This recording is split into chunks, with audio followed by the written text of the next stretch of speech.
Unul dintre cele mai mari orașe din lume, New York City, are un nou primar. Iar acest primar este comunist, cel puțin. Asta este viziunea lui Donald Trump despre Zoran Mamdani, care tocmai a câștigat alegerile de primar în New York City. Zoran Mamdani vine dintr-o familie de ugando-indieni, poate de asta îl deranjează pe Donald Trump, și agenda lui politică cumva este opusă față de Donald Trump. Vom discuta în următoarele minute de ce îl deranjează atât de tare și ce vrea să facă Zoran Mamdani, dacă chiar este un comunist sau cumva este un socialist-democrat, cum de fapt el se intitulează. Dar să vedem ce a zis Donald Trump despre Zoran Mamdani și revenim. Mamdani. He's a communist. I think it's very bad for New York.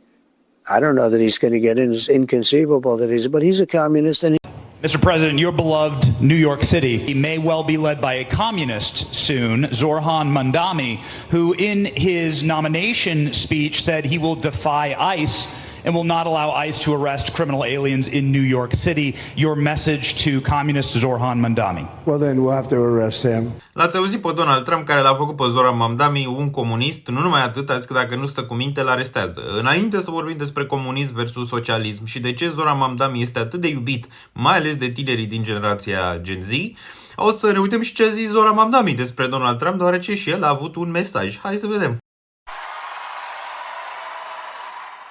New York will remain a city of immigrants, a city built by immigrants, powered by immigrants. And as of tonight, led by an immigrant. So Donald Trump, since I know you're watching, I have 4 words for you. Turn the volume up. L-am auzit pe Zoran Mamdani, care a dat un mesaj foarte puternic lui Donald Trump, iar lupta dintre cei doi a început. Putem să observăm aici diferențele dintre socialism și comunism, poate nici Trump nu le știe.